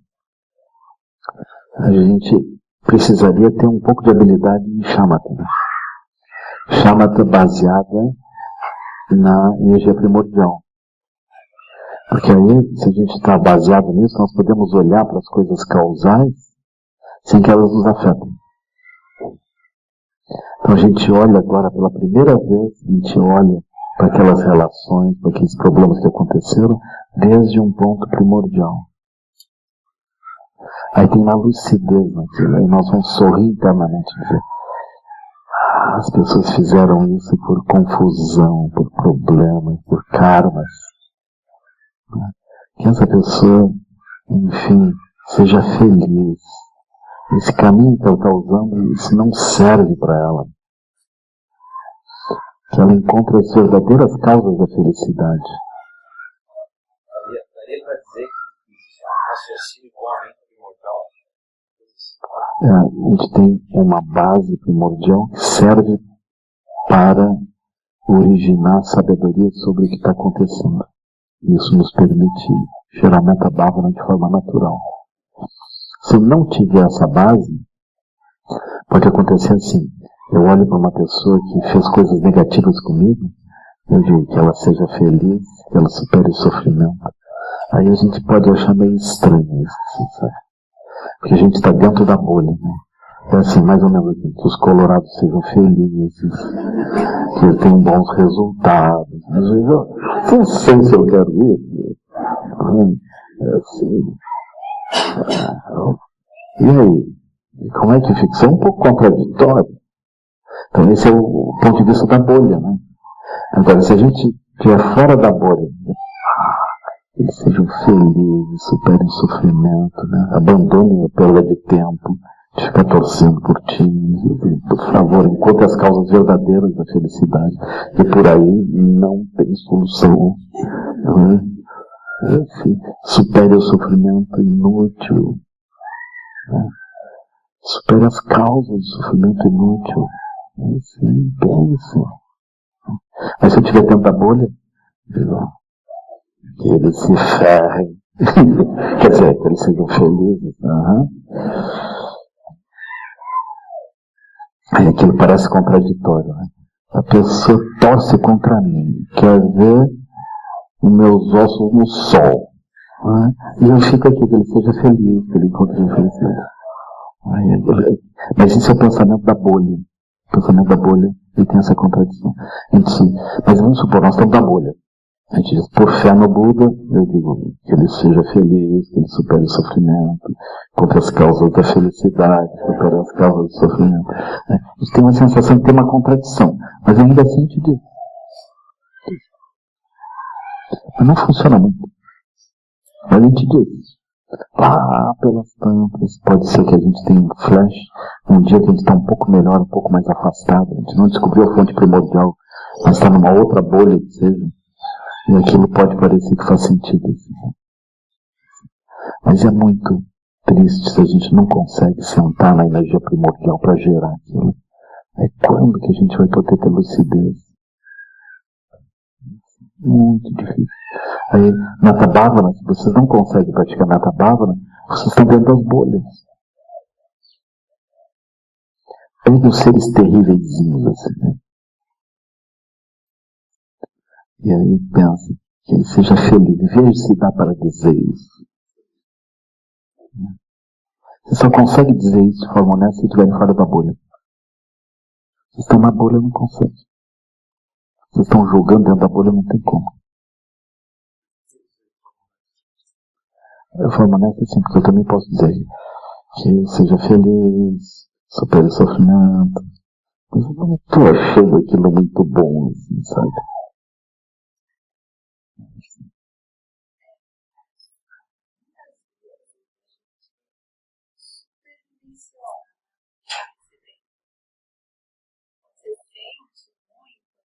Uhum.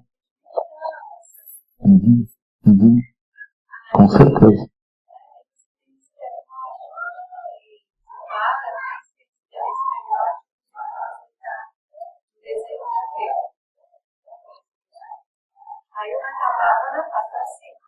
Uhum. Ah, pode fazer para si também. Uhum. Não. Não. Não.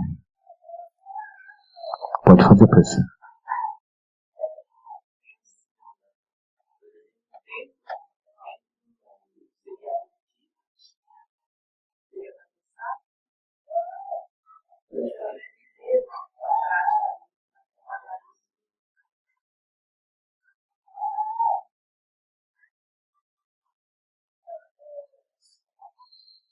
Dentro não de tomar refúgio bodhicitta. Né?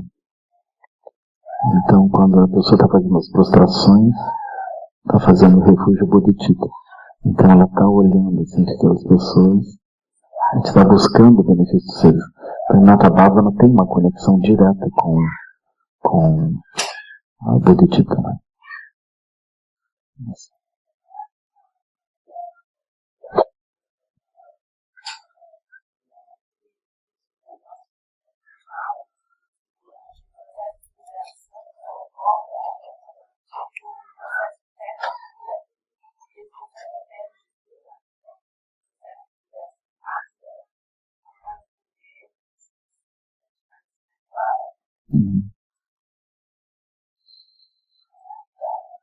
Se a gente não for capaz de praticar Metta Bhavana, tem um obstáculo. Não. Se a gente vai avançando, mesmo que não pratique formalmente Metta Bhavana, a pessoa vai perdoando. Porque ela vai começar a olhar os outros a partir do ponto primordial. Então ela vai abrandando. A gente encontra pessoas que não são religiosas, que abrandaram. Quando a gente se aproxima da morte, quando alguém se aproxima da morte e a gente quiser ajudar, é melhor utilizar esse critério. Assim. Eu chego junto da pessoa e dizem, você deve ter aprontado um bocado nessa vida, né? Mas tudo bem, isso não tem muita importância. As coisas passam. Na época aquilo parece muito intenso, muito real. A gente faz muita bobagem durante a vida. A gente devia se perdoar disso. Isso não tem importância. A gente perdoa o outro, ajuda o outro a se perdoar. Você Metta Bhavana para ele. A gente diz, as pessoas também devem ter aprontado um bocado com você, né? Enfim, aquilo são coisas de momento, são coisas conjunturais. Depois as conjunturas passam, a gente até ri daquilo que não tem importância. A gente ajuda ela a perdoar os outros. A gente tira a pessoa dos elementos que vão conduzir às experiências de inferno. A gente precisa se perdoar, precisa perdoar os outros.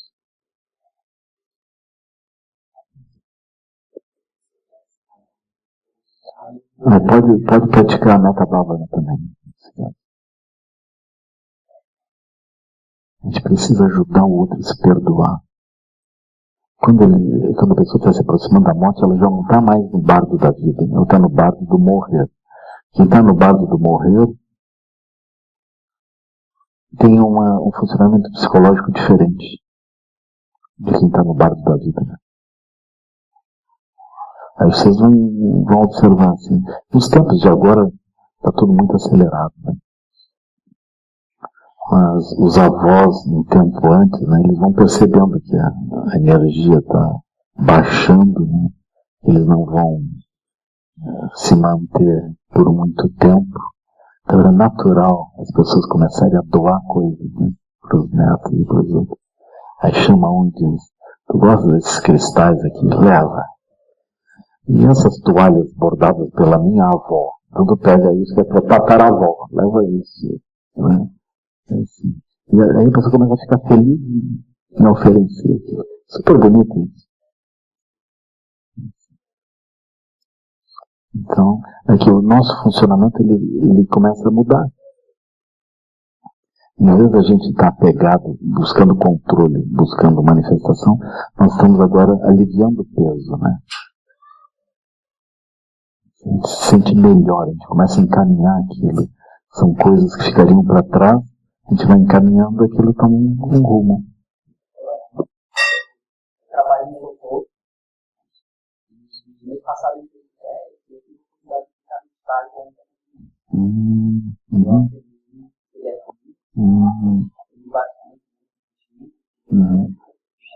Comecei a prática da metabolismo. Viajei para o Nordeste, conheci o Sérgio Marcelo. Fernando, Eliane, legal. Então, daqui mesmo? Não, o Sérgio Marcelo. Maceió.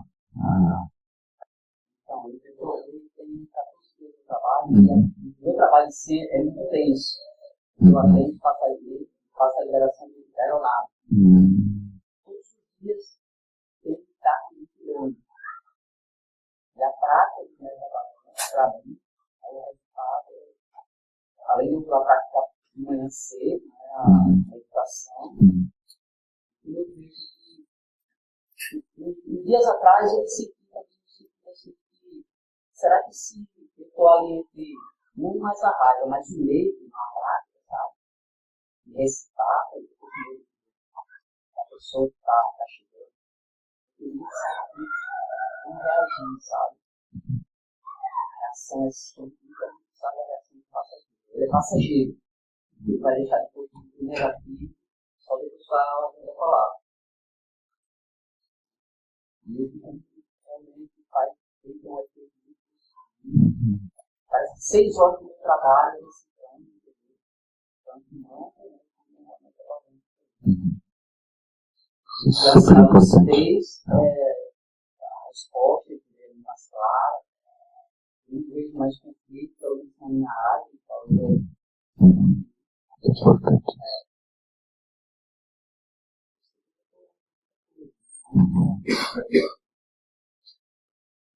Interessante.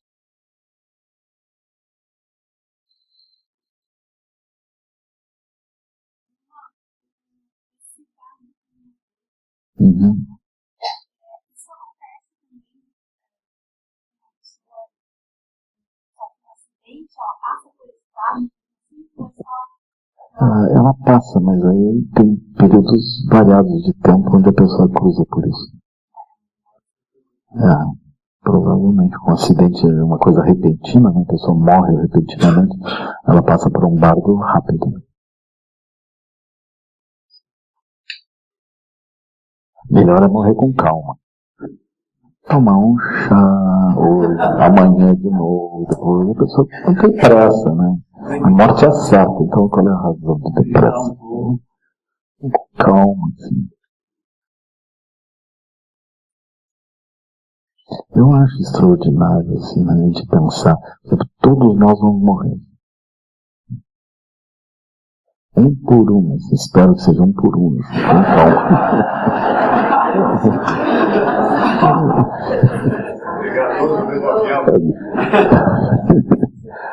assim, a gente vai ter isso, nós vamos passar pelo bardo da morte, vai ter um momento em que a gente pensa, não tem mais nada para fazer.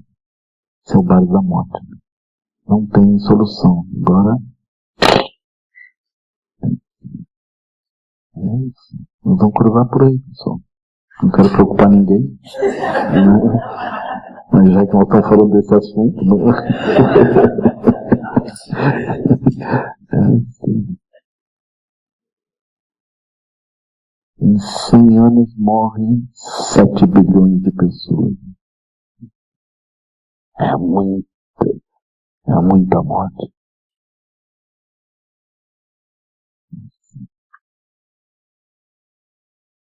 A gente também pode pensar, em 100 anos nascem 7 bilhões e 500. Ou mais ainda, né? É muita gente que vem. É uma turma.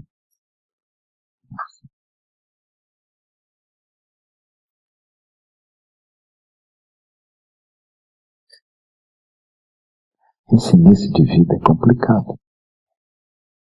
As crianças pequenas não têm visão, não têm controle sobre as coisas, né? Mas têm as aflições.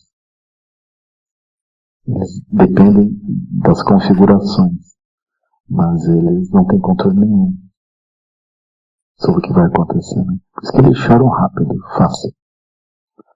Porque eles têm desejos apegos, têm aflições. Eles não têm nenhum controle. E é que bom.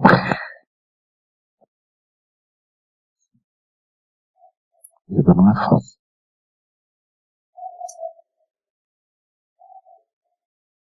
E nós praticamos metabhava, né? Porque a gente praticou a motivação que representa o aspecto primordial. Praticamos Shamatha pura, Shamatha pura que representa o aspecto primordial também. Praticamos metabhava, que vem da lucidez primordial. Agora nós vamos praticar a Prajnaparamita que vem da lucidez primordial também. Super importante. Eu acho maravilhoso.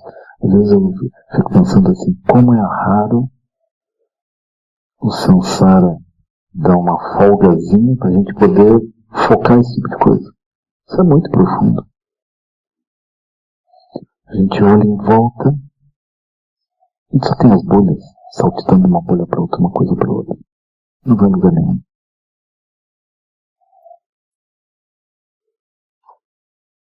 E de repente a gente para, sereno, começa a olhar com profundidade as coisas. Aí disso brotam métodos, não é só olhar, brotam métodos, formas de agir no mundo que são vantajosas, são favoráveis.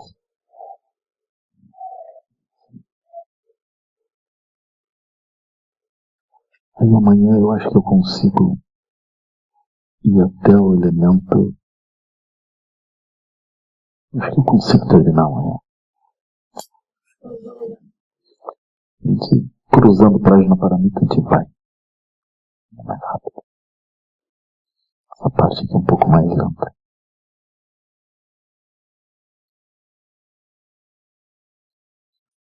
Isso explicado, a gente precisaria fazer a prática, né? Tá bem? Mas eu considero assim que eu explicando, eu crio as sementes de mérito para mais adiante em um certo momento. A pessoa praticando. Se a pessoa não for praticar agora, em algum momento, no futuro, ela pratica. Certeza.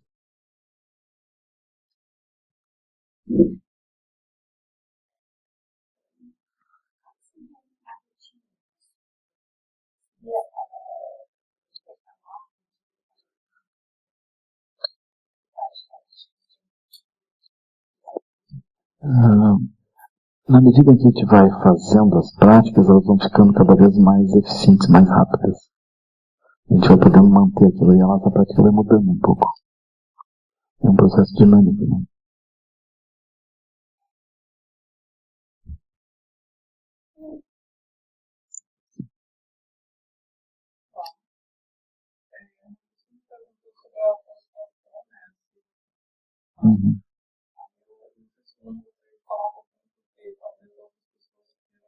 Uhum. Não.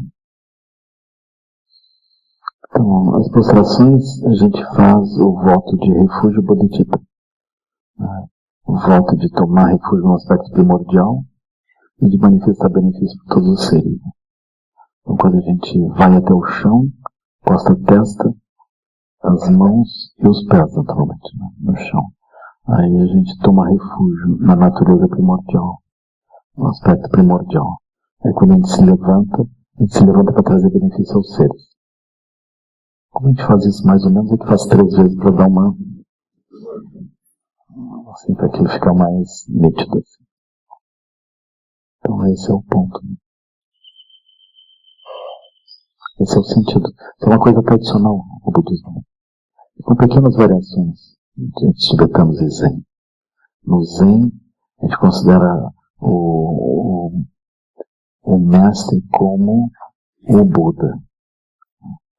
E o Buda como o mestre. Então, quando a gente faz as prostrações, a gente encosta a cabeça no chão e faz assim com as mãos.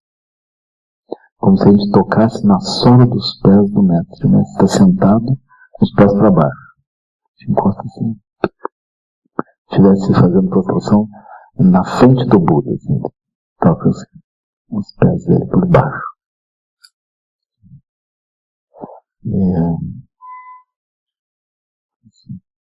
Às vezes tem a modalidade também da prostração completa. A pessoa não faz a prostração de joelhos, mas ela estende o corpo inteiro.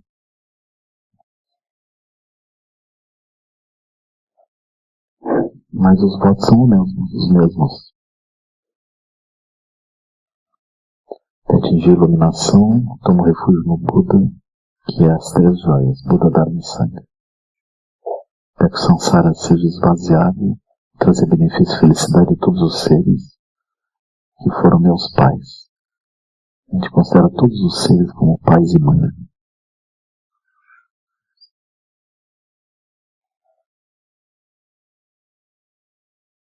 Mas vocês não precisam fazer. Mas aqueles que sentem que fazem de forma natural, sentem à vontade. Eu acho esquisito pedir para as pessoas para fazer prostração. É um pouco forçado, assim. Para algumas pessoas é um pouco violento, forte demais. Assim. Então vocês não precisam fazer a prática. Mas se aquilo brotar no coração de vocês em algum momento, podem fazer. A gente não tem nenhuma regra aqui dentro. Vocês entram e saem como quiserem. Está aberto.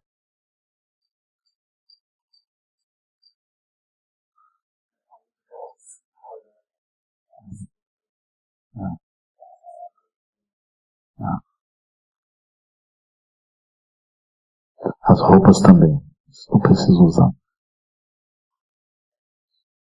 As roupas significam os votos. Essas roupas elas são inspiradas no próprio Buda, como o Buda se vestia. Né? Eu acho interessante. As roupas do Zen são mais ritualísticas do que dos tibetanos. O Zen o manto, ele tem que ser feito à mão, a partir de pedaços de tecido que não podem ser comprados, tem que ser doados. E tem que ser tecidos usados, não pode ser tecidos novos. Tudo reciclado, costurado à mão, com o tamanho de ponto certinho, o tipo de ponto. Aí tem que pegar os tecidos que se ganha ou se recolhe, né, tecidos descartados, de tinge de preto, porque o preto, enfim, todas as cores ficam unidas no preto, né? A gente corta aquilo no tamanho certo, lava tudo, passa, deixa tudo arrumadinho, depois marca e começa a costurar o manto todo, o manto. E a roupa de baixo é a mesma roupa também. Então o Buda usava 2 panos, um pano que era esse e o outro pano que era esse. Esse pano que ele enrolava no corpo, ele enrolava embaixo, aqui na altura das costelas. Vocês vão ver o Dilgo Tsinghse Rinpoche, tem muitas fotos dele com o peito nu. A gente acha meio estranho. Mas ele usava a roupa do Buda. É simples. Ele se vestia daqui para baixo, enrolava num pano e usava esse manto em cima. Super simples. Esse manto já vira uma barraca também.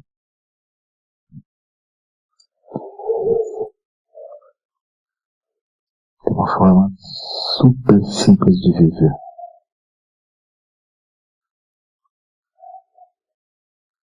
Vocês vão ver no Zen que tem o Urakusu, que é um pedacinho do manto. Em vez da pessoa usar o manto inteiro, quem é leigo usa pelo menos o Urakusu, que é o mesmo processo, a pessoa faz a mão e o mestre escreve o nome e a data e o local da ordenação leiga. Onde a pessoa tomou os votos Pancasila, 5 votos.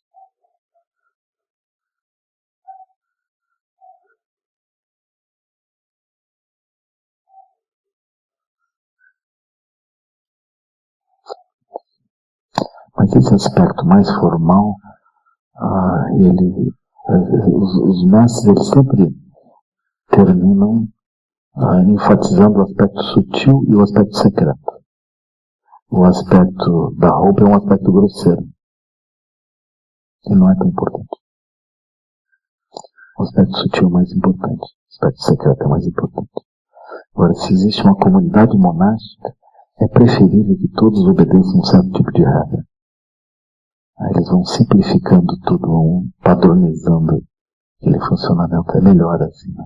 Então as regras do Buda, as regras monásticas surgiram do convívio.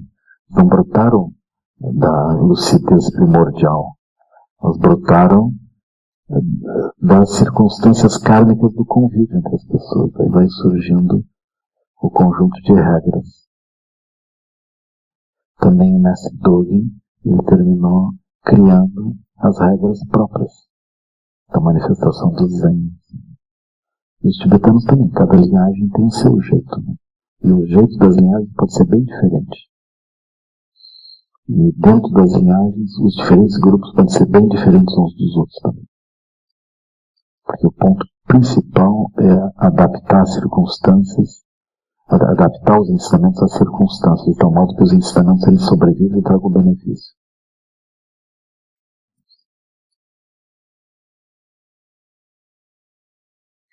Então nós vamos fazer dedicação. Que os méritos desse encontro se expandam e toquem a todos. Que o Mestre Universal da Paz e da Compaixão, Sua Santidade Dalai Lama, juntamente com todos os mestres de todas as tradições que veiculam essa mensagem, tenham longa vida. Que todos estejam a salvo de gerar pensamentos negativos, o obstáculo mais destrutivo. Que esses pensamentos nunca surjam em nossa mente. E que todos os seres também estejam livres de pensamentos negativos. Ao longo de minhas muitas vidas e até este momento, todas as virtudes que tenho alcançado, inclusive os méritos gerados por esta prática, e todas as que vier a conseguir, ofereço para o bem-estar dos seres sencientes.